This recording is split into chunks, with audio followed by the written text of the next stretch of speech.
Ugh. Game 2? If you're going into game 2, your upcoming stars, what's your strat here? You can't ban out adapting. Is what we've seen. Like, you're not going to waste a ban on. Yeah, Fenrir, I don't know. I think I'm looking to draft like a Thor or a Surcat myself and just get something that's going to completely control the game and just try to snowball. I mean, I think that's their best bet. Win an early game, snowball. And if they can do that, sure, they got a shot. Why not? I think. Well, we're going to hop into picks and bans here, but I think you still keep the Neath. I think Neath is great, but try to get a Sylvanus, right? Just like hi-rez is the only player on that team in that last game that I said, oh, yeah, he's holding his own. And he did. He did just that. So I think you just try to cater to him. Well, upcoming stars, they did lose the first game and get their pick of sides, and they'll take the blue side again in this contest, the first ban position. It will be Surcat again. I get it. You don't want to deal with the mobility. Just wait for Ratatasker. Right. Oh, God. Shout out to Peckies for the Ratatasker hype. Athena's going to be taken out, as well as Thor, still targeting these high mobility junglers here. And now upcoming stars, they're going to be in a spot where they might have to grab this first pick Bellona, because God can only imagine what adapting will do with Bellona at first pick. But this should be Sylvanus for upcoming stars. That's what I'm saying here. You grab Sylvanus, and then you get the Neath, and then you have complete dual lane control. Yeah, they may go for something like that. Yeah, it will be Sylvanus. But I wouldn't be terribly surprised the Epsilon draft the Neath instead. Team's just favored so much. But I'm not sure that Emilito necessarily wants to play her. That's kind of the question. We'll see here. But yeah, Bellona available, almost assuredly going to be drafted. And they'll take the Janus, Epsilon. So they really like that for Yaman. And yeah, what are they going to... Are they going to draft Adapting's God this early? His God pool apparently is quite large. Oof. And yeah, they will. They'll take the Bellona. I suppose this could still go to Dimmy, but expectation certainly that it will be Adapting in the jungle with Bay. So now, this should be the Neath here for upcoming stars. And then... Oh, no, so they're actually going to go with the Rama, who also is very good in lane, especially with the Sylvanus early on. So that gives Epsilon possibly Neath, unless we see the Neath get drafted for the mid, which we're starting to see favored by the TSM Cloud9 kind of meta in North America. And that's going to be Ra. Super safe, helps with the heal. And already Epsilon should be saying, okay, guys, who's buying the anti-heal? Well, they should be saying, Ninja Dimmy, I hope you learned how to play Sobek, because we're drafting it for you here. Sobek has that built-in anti-heal, but no, they're going to go... Okay, you're going to heal? We're going to heal more. How about Hercules? I press 3, I'm full health. My name is Hercules. Okay, so that's a really early draft of Hercules, especially if he's going to be going into the solo lane. It might be the support. It could be a support Herc, that's right.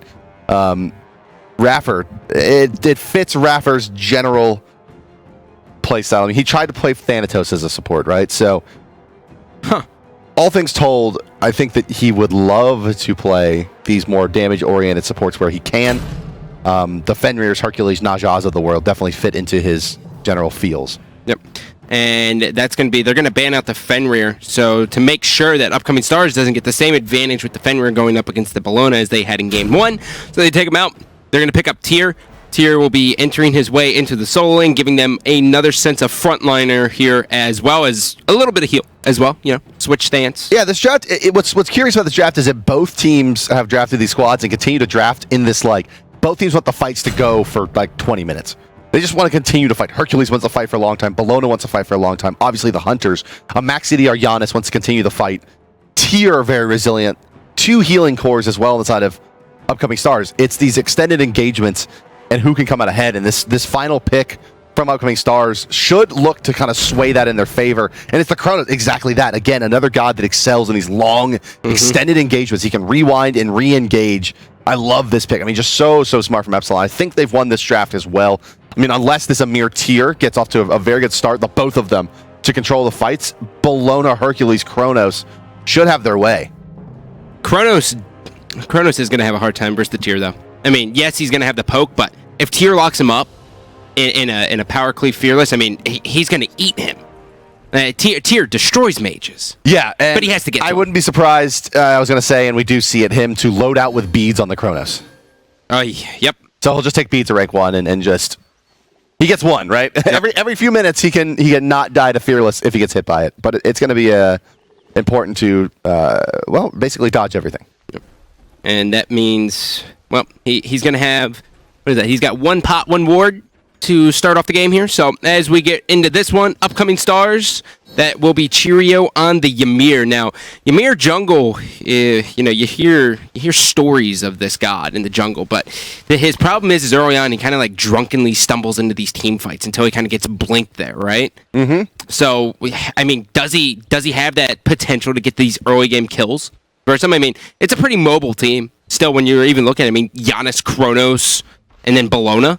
He can't really lock him down unless he gets blink, which he didn't start with. Yeah, and again, I mean, it's like upcoming stars, they drafted something like an Ymir that relies less on his in-hands and more on his abilities to deal the damage against the Bellona in the fights. But Ymir does, I mean, his entire passive and a lot of his damage, especially in the early game, comes out of his in-hands. So we'll see how well he's able to put things together. And well, the good news for Cheerio, given that last game where he seemed a little out of sorts of Bellona, unsure really where he could make plays, Ymir's much more straightforward in terms of, you blink it and you have a freeze available all the time, essentially. So it's not really a mystery on exactly what he's going to be trying to do here. It's going to be control tempo and find, freezes, ideally blink freezes a little bit later on in the game to just simply control tempo. Yep, no invade coming out of the guys on Epsilon, and that's partly because, well, they don't have double hand, as the early clear is just going to obviously favor upcoming stars. I mean, they were there light years before the members of Epsilon, so unfortunately for them, they won't have Epsilon lose anything to the tower, creep-wise, but it's still a little bit of a win, as that is a sub-50-second rotation coming out of Cheerio, as he's going to enter into the mid lane and just be a nuisance.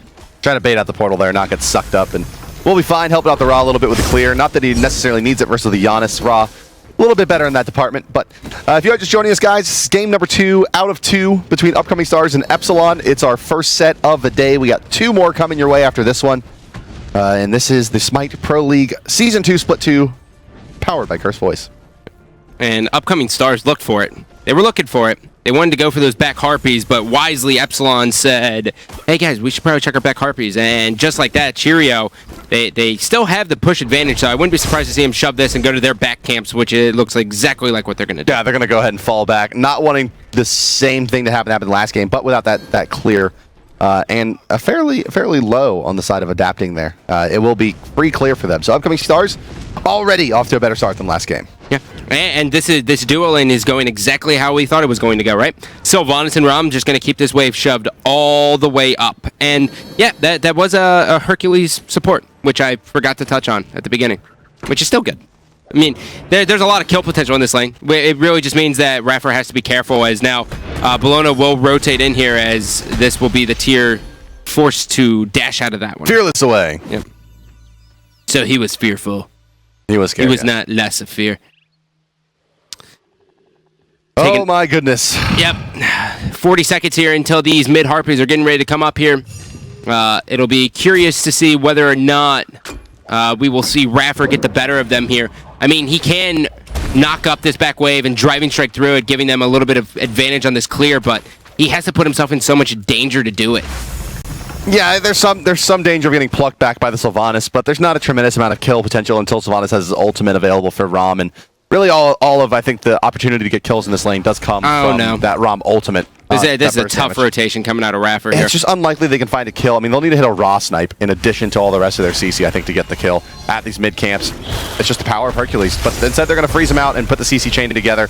And here comes the Ymir ultimate. Yeah, I mean, it would take at least one ultimate to kill him. And they'll get it as the mid camps go down. Cheerio hitting 6 there.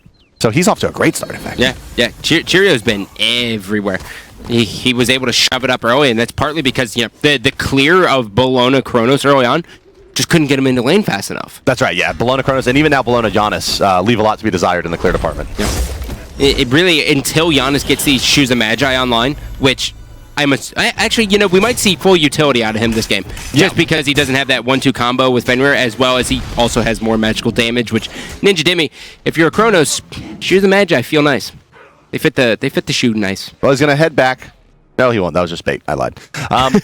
But those damage boots are complete on Ymir already. So he has a very early big power spike here. His next rotation could catch another person out. If upcoming stars can find a second and even a third kill, they definitely have a better footing to stand on in this game so far. I mean, hell, the Ymir really doesn't need any more power after these Shoes of Magic. No, he shouldn't. It should be a Winged Blade to come out next, most likely. Potentially an E-Staff could come out, which would give him a bit more power, mostly survivability. I'm looking at upcoming stars, right? Can they take this advantage and find the opportunity to take the Gold Fury? That's going to be the difference between make and break in this one, I'm going to say, is that they have a great team to take the Gold Fury. They have double healing core. They're going to have Devourer's Gauntlets completed on Ren's already. Cherio, the Ymir ultimate, often used for that exact situation. And really no big ultimates outside of the Boulder on Raffer, but he's only level 4 that can blow up this engagement. So get this Hog 3 together and try to take the early Gold Fury. I think it should be the play for upcoming stars. Can they capitalize there? I don't know. My thing with upcoming stars is last game, they got bullied throughout the entire duration of it. The only reason they got first blood this game is that iRaffer took a very dangerous pathing to the mid Harpies with having not nearly as good as clear as the Sylvanus and kind of left in the middle of it, which is how they were able to set up for that kill. So upcoming stars, even though they have this advantage, we're not really seeing them press the issue. Like I still have no idea what they're looking for in this game. Right. Can they, and again, it should be the Gold Fury. And can they get it?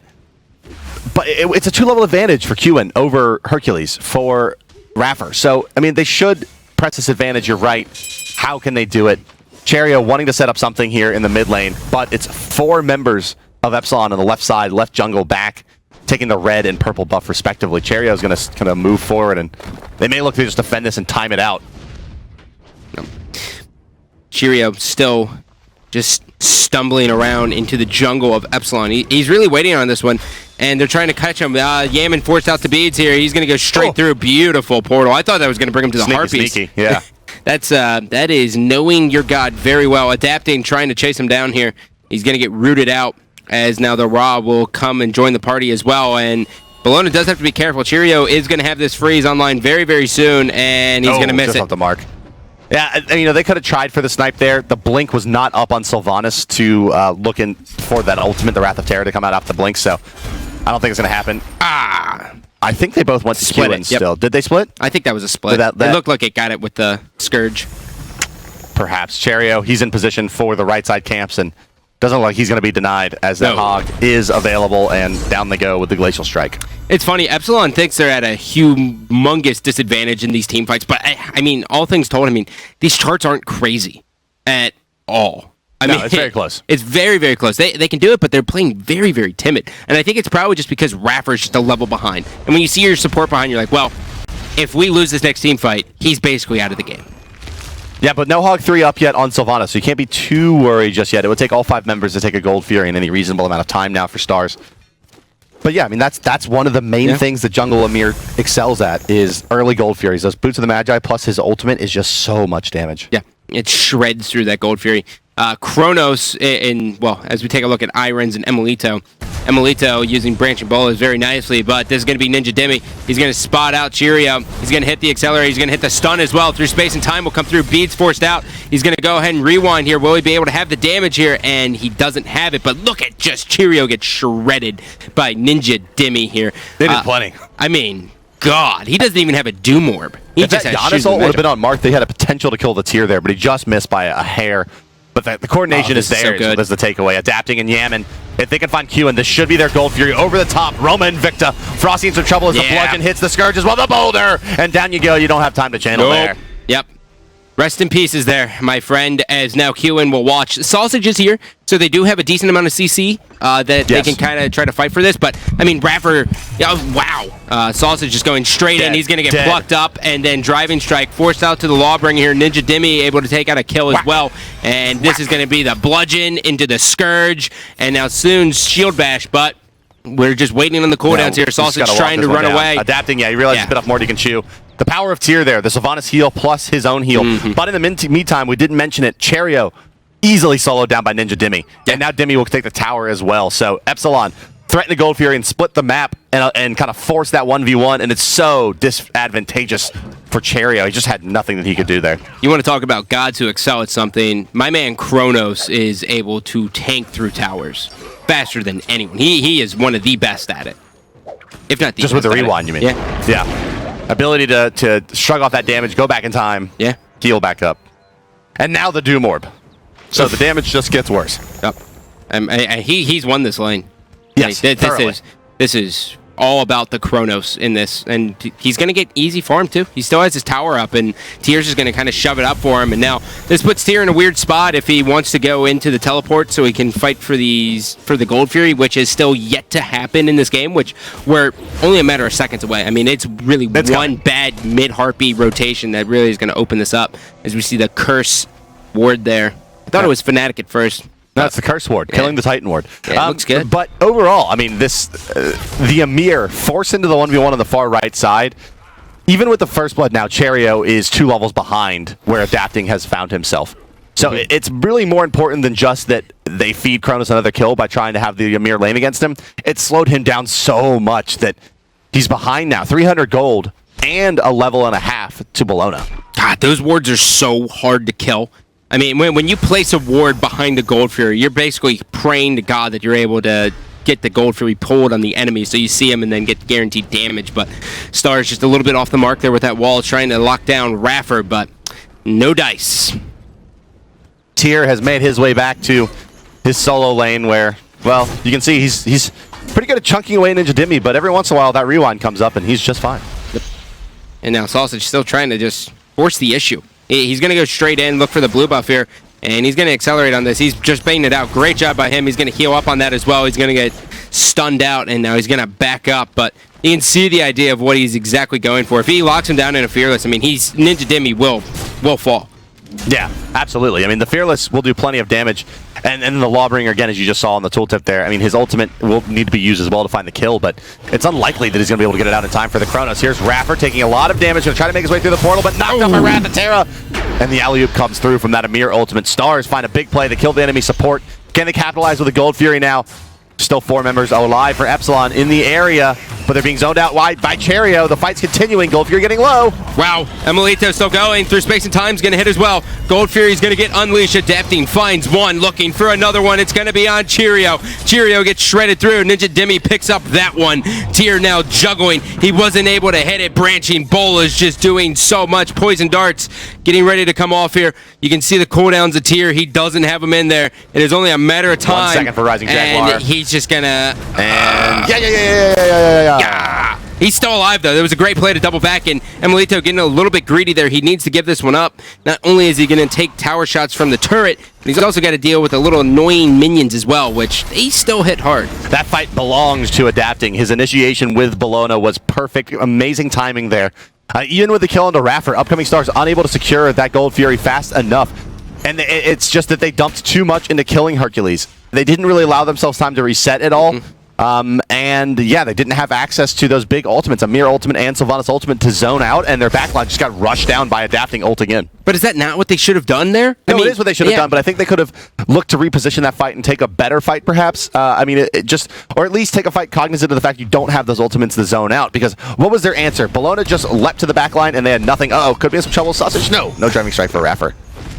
It's funny, man. Raffer playing this as if he's in parity with level of Sausage, and he just fears no one. But that's the thing about Hercules, right? When you play Hercules, you always feel like you're this tanky, unkillable guy. Yeah. And then we see it happen in the Pro League all the time. That's the worst. I mean, I can't play Hercules 2 games in a row, right? If I play one game and then you can end up and you're like 6 slot and can't be killed, then you go into the next game and just die instantly to Naja Fenrir, and you're like, wait, I'm tanky. Oof.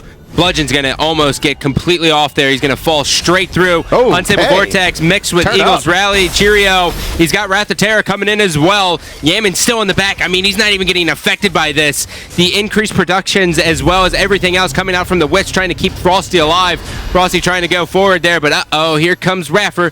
He's trying to catch up. Threshold is down, and now they're going to try to turn on Q in here. He's going to miss the knock up here, and he's still going to go forward. Boulder's going to be off the mark, as that is one big baseball. He was expecting a zig and got a zag there out of Q, and didn't hit anything, but in the meantime as well, Emilito solos down Renz. That means the tower is down.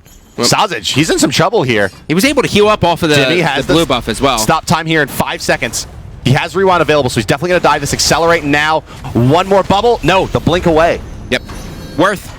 Definitely worth. You going to rewind? I would. No, he's going to recall. Okay. Yeah. Might have to rewind. There it is. And where's that going to put him, though? Basically right under tower. Yeah. This is going to be tough for him. He's then dead. The wall, Denied! No! Not enough tower. Oh, God. Still goes through. Yeah, just greedy trying to recall there. It was just lazy backs. Lazy backs. And plus, I mean, the difference is, I mean, if he would have recalled instantly or rewind instantly. He was fine. Yeah, he was fine. He would have had much more health as well. He would have been in full health on the other side of the tower. Yep. The dream.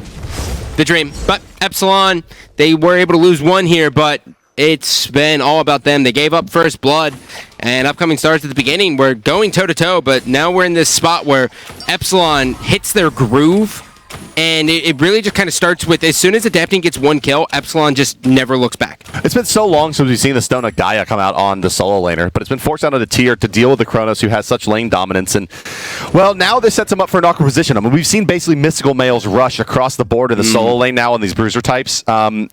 He's going to have a much harder time dealing with Bellona, Xbalanque, Hercules later in the game than perhaps he'll be used to, given that the meta dictates it's the physical protection items more often than not. Yep. But he's almost, he was completely forced into this, and now Cheerio, he's on the rotation. There's no wards here. Emilito frozen out. Rising Jaguar is going to save his life there as Through Space and Time will follow up. He's going to go ahead and hit the Darkest of Nights, and now we will see Gammon ports through. He's on Cheerio there. Cheerio strafes directly into the unstable vortexes. Now they were able to force him out.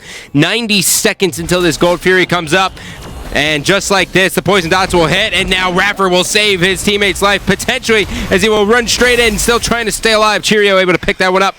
Yaman trying to find some kills here, trying to just get into this fight, but there's so many people around him. He's going to get rooted out as well, and now Frosty's still strafing away. Raffer chasing him down, Adapting.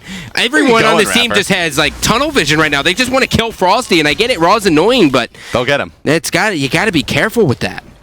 And now, I mean, Upcoming Stars actually kind of followed suit and went pretty deep there to try to support their Raw. And now they'll lose their Hunter for it as well as Renz goes down. That's not a good look. That's rough for them. Luckily, however, Gold Fury enough for another 40 seconds, but they may lose their tier 1 mid here. They'll definitely lose the mid camps. Where's the anti-heal so far out of Epsilon either? I mean, you have two people who can grab it instantly, right? You have the Chronos or the Janus who can build Divine Ruin. It's not that big of a deal, and it's still not out, though. Yeah, it's, oh, man, that's a heavily agility? Yeah, I thought it was a weakening curse, though, yeah. I mean, ideally, you would have loved to see it on the Herc. Yeah, he would have been the first choice there. But I would say Chronos could pick it up. Beads 3 is probably enough for him. He doesn't necessarily speaking. He'd maybe like to keep the slot open to go into a sprint later on to carry the team if they need it. Yeah. But yeah, he could pick it up. Yeah. Or they could just go for the Divine Ruin as well. But it doesn't look like it. I mean, it looks like it's going to be a Warlock Sash or E-Staff out of Chronos. Maybe even a Jump of Isolation from him. And it's going to be the Toph again from Janus. Although I suppose he could abandon that and go right into Divine Ruin. Look at you can just see the attack chain once you get Ikavol on Bellona. She shreds. She shreds. And then you mix that in with Frostbound Hammer. So this is a little bit of a different build than we saw out of across the way Cheerio last game. Cheerio built that heavy hammer before or really skipped the Ikfile. And again, I mean, it's basically the same slash line through 17 minutes for Adapting as we saw on his Fenrir last game.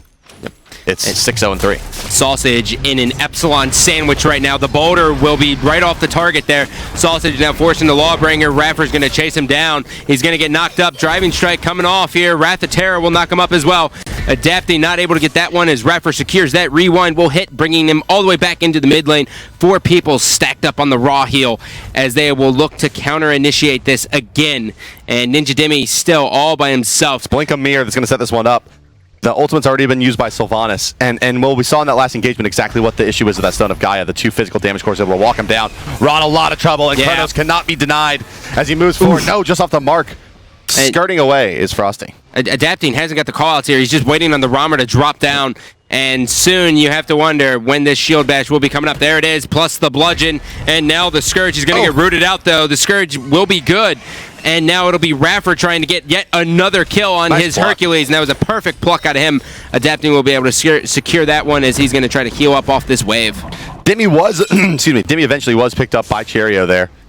He walked him down. It took a long time, but he did pick him up during the middle of that fight. And also good news for Upcoming Stars is that Lotus Crown is on its way for Ra at rank 2 already, so it'll help them out a bit to have that one prepared. A lot. It'll help out a lot. Well, they still have to deal with a magic damage core in the Chronos, right? And it's not going to help there, but it should supplement, especially Tyr, who's gone for the Gaia. E-Staff on Chronos? Yeah. it would have been a Warlock staff, except for it was just too late. Yeah. You know, just more HP, some magic damage out of that, a lot of mana as well. The Doom Orb the Doom Orb and boots is a big and very cost-effective and fairly risky investment into early game power. And to kind of secure that investment, he's going to start building HP items, and it will be the E-Staff into what appears to be a demonic grip. So, tanking up a bit. The best thing about being a solo lane mage, if there is a best thing in this current meta, is the fact that you can get Doom Orb because you're not at risk of fighting every 3 minutes like you are in the mid lane. So you're able to get these stacks up and kind of just have that power at all times. Whereas mid, there's times where you're just going to die.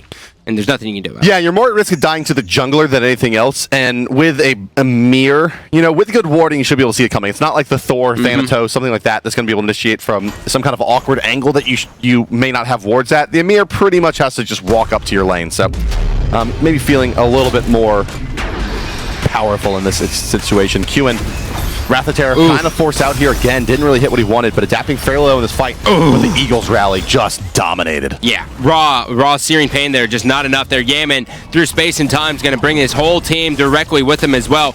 Cheerio's going to see that portal. He's going to try to run away as Emilito will be looking to take him out. He sees hi-rez. He's on the backside though, trying to hit some body blocks there, and because of that, he gives himself no kill potential here on the Rama, but they do have full kill potential here on the Gold Fury, as there is no one who's going to be able to contest this. Yeah, adapting, smacking around that red buff is Cheerio, the only remaining member of the map that's at even fighting strength. Ren's forced back to the base at this point, quite low. So, and continuing to strip away the experience was Epsilon. And as we recall, Stars had the 2-0 advantage in this game, but just weren't able to make anything of it. You can see right there in that 5-minute mark is where things eclipsed and started going downhill for them. It's a 15,000 experience and the 7,000 gold in favor of Epsilon at this point.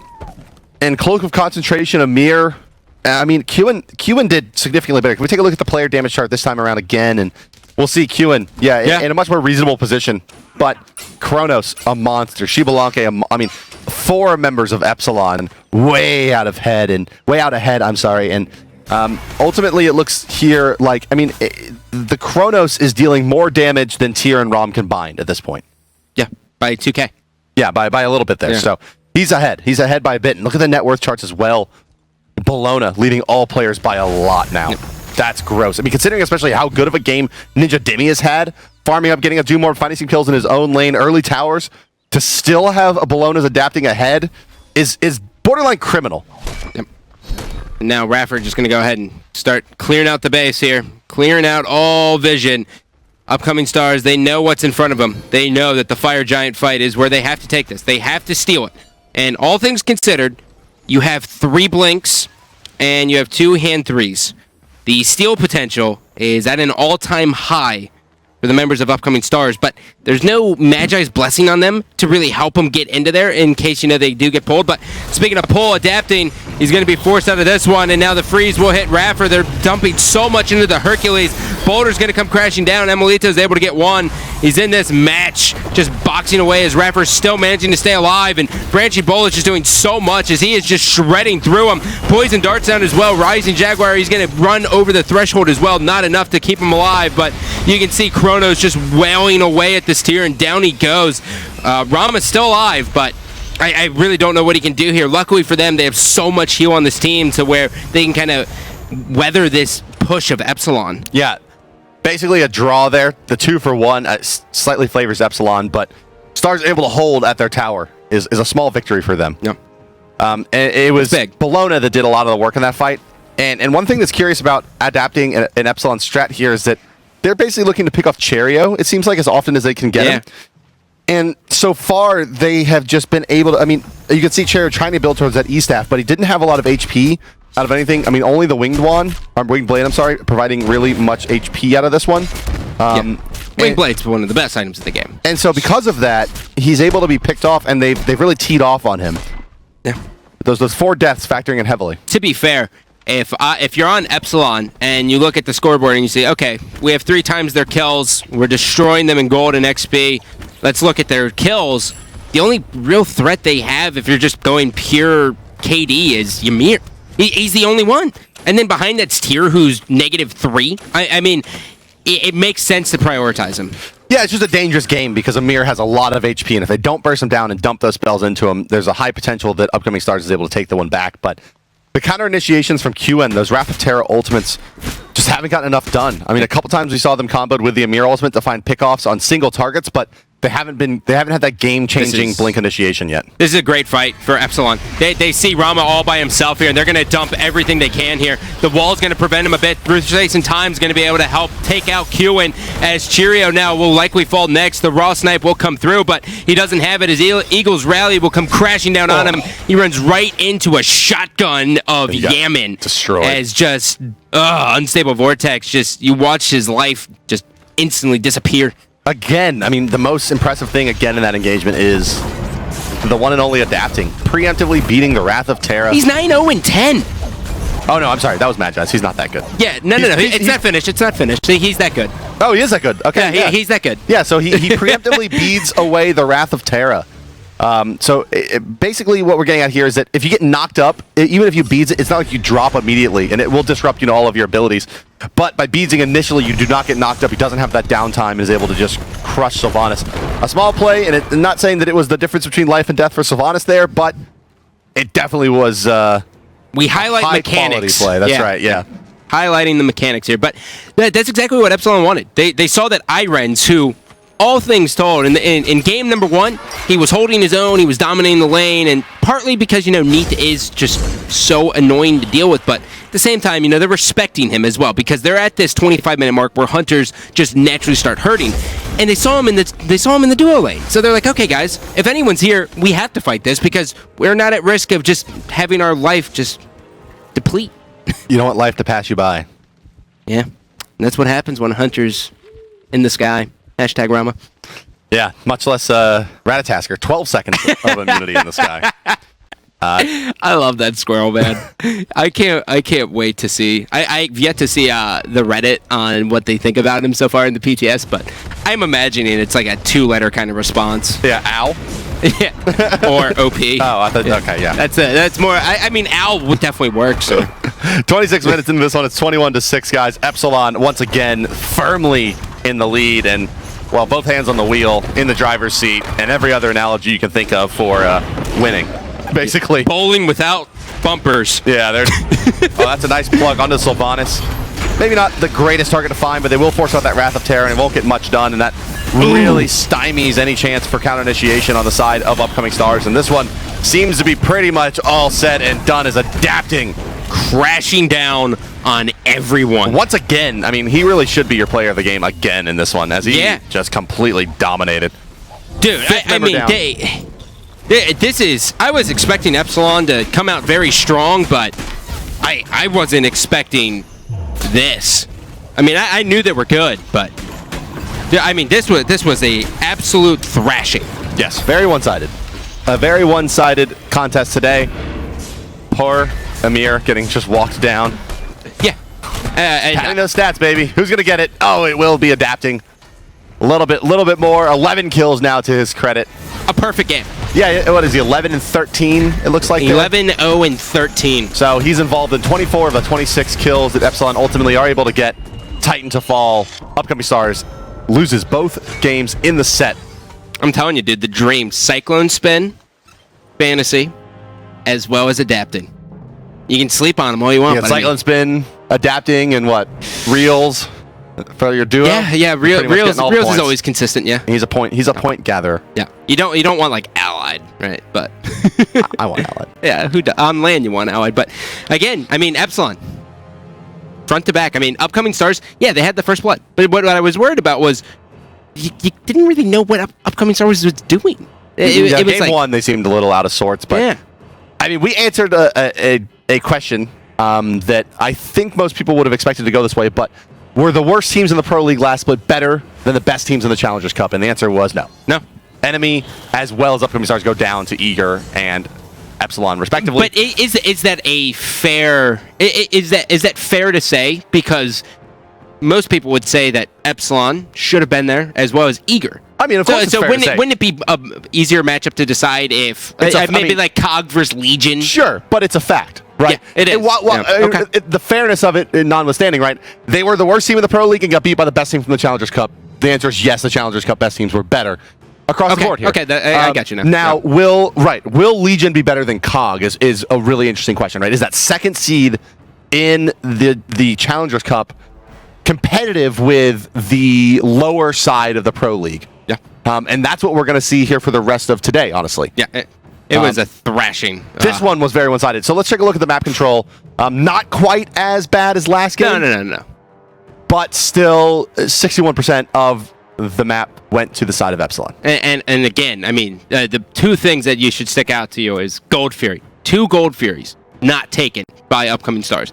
They have to work something around that where they had that early game advantage. I mean, they had the first blood. They were up 2-0, and they wanted to just continuously get better, but like they didn't try to take anything with it, and that's really the story here. And Gold Furies, 25% of the mid camps as well. I mean, there's a lot of experience. There's a lot of gold just from getting these objectives. You gotta get them. I mean, Ymir really should have factored more heavily into those mid camp contests. I mean, he's just very, very good at securing them.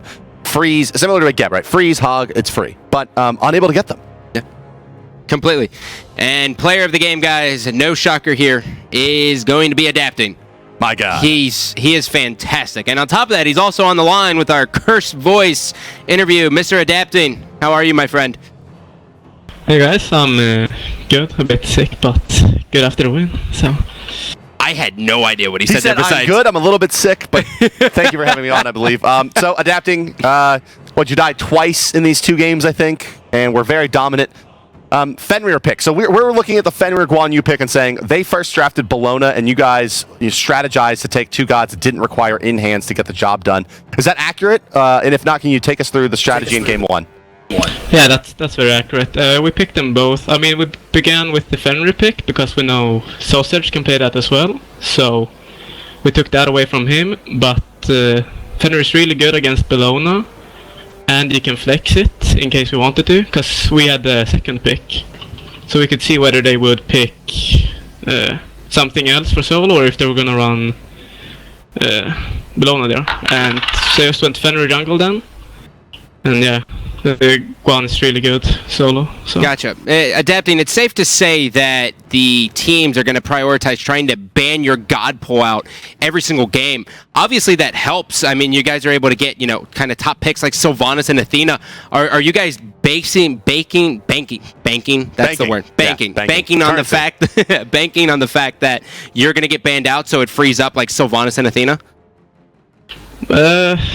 Not really. We just kind of we know what to ban against other teams, and we kind of know what strats other teams use, so we kind of try to play around that, and we force our picks on that. And if we will target ban people, but if they're banning us, we don't really mind too much, because we usually know what they want to ban.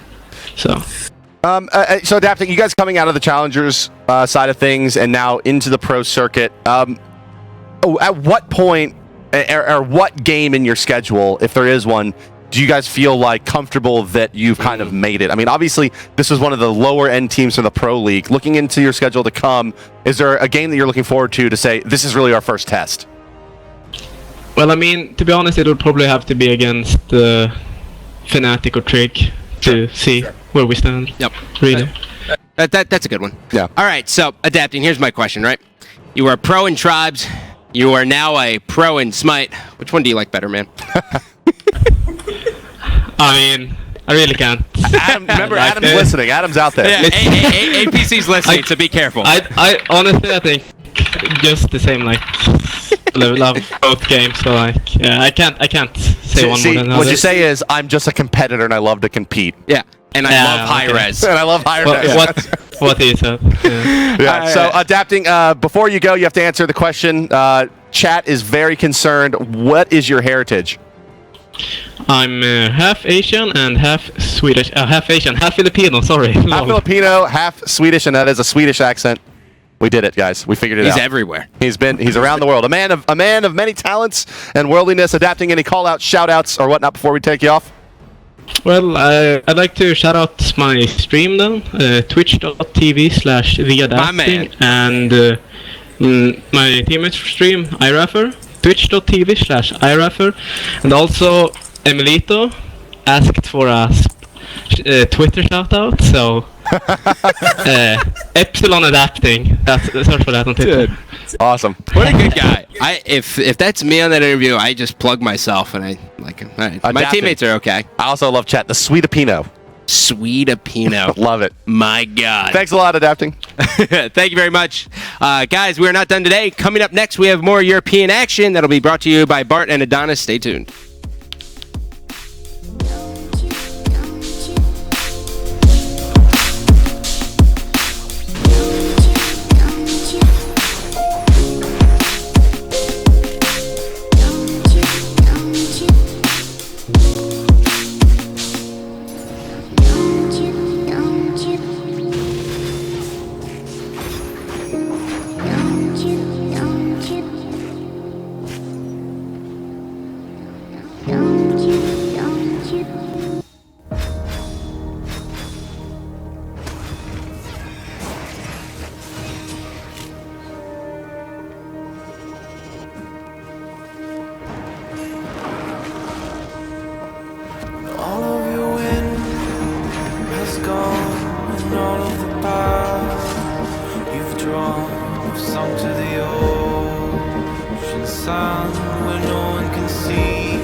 passing